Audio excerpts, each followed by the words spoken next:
जिम्मेदारी सौंपी गई है। मलैया को समिति का संयोजक बनाया गया है। प्रभात झा, राजेंद्र शुक्ला, अजय बिश्नोई और 19 नेताओं को घोषणा पत्र समिति में शामिल किया गया है।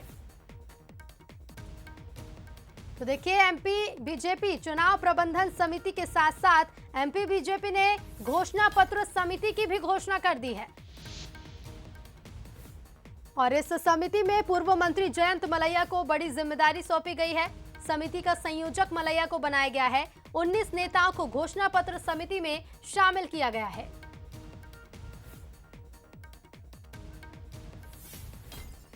और न्यूज है शरद द्विवेदी जी हमारे साथ फोन लाइन पर जुड़ गए हैं। शरद जी, चुनाव प्रबंधन समिति की घोषणा और उसके बाद घोषणा पत्र समिति की घोषणा भी कर दी गई है।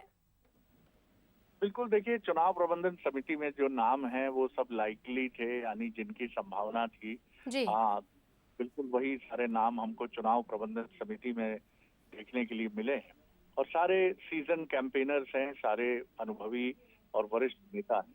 लेकिन जो घोषणा पत्र समिति है वो जरूर दिलचस्प है। दिलचस्प इसलिए है कि उसमें जयंत मलैया जी हैं।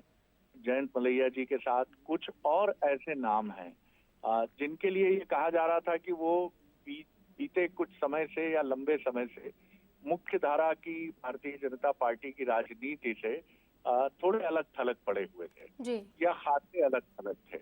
तो ये बताता है कि भारतीय जनता पार्टी में ये जो समितियां जिनकी बड़ी बड़ी बेसब्री से प्रतीक्षा की जा रही थी, इन समितियों के पीछे विचार मंथन की एक अच्छी लंबी प्रक्रिया है और बहुत सोच विचार के बाद, खासतौर से मुझे लगता है कि शिव प्रकाश जी, मुरलीधर राव साहब और इन तमाम नेताओं ने लंबी श्रृंखला बातचीत की करने के बाद उन नेताओं को, जैसे प्रभात झा जी की अगर हम बात करें, बहुत वरिष्ठ नेता हैं, बहुत अनुभवी नेता हैं, उनकी वापसी जिस तरह से इस समिति के एक प्रमुख नेता के तौर पर, डिप्टी कमांडेंट के तौर पर हुई है, वो बड़ी महत्वपूर्ण बात है।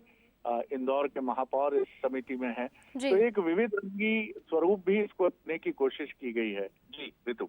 जी बिल्कुल शरद जी, शुक्रिया आपका हमसे जुड़ने के लिए। तो घोषणा पत्र समिति की घोषणा कर दी गई और कई ऐसे नाम हैं जो इस लिस्ट को लेकर हम कह सकते हैं कि चौंकाने वाले। पूर्व मंत्री जयंत मलैया को बड़ी जिम्मेदारी सौंपी गई है। समिति का संयोजक उन्हें बनाया गया है और इसके साथ ही प्रभात झा, राजेंद्र शुक्ला, अजय बिश्नोई, ये वो नाम है जो इस लिस्ट में शामिल किए गए। कुल 19 नेताओं को घोषणा पत्र समिति में शामिल किया गया है। तो बता दें कि लंबे समय से समिति की घोषणा का इंतजार किया जा रहा था और आखिरकार केंद्रीय गृह मंत्री अमित शाह के दौरे से पहले घोषणा पत्र समिति, इसके साथ ही साथ चुनाव प्रबंधन समिति की घोषणा भी कर दी गई है।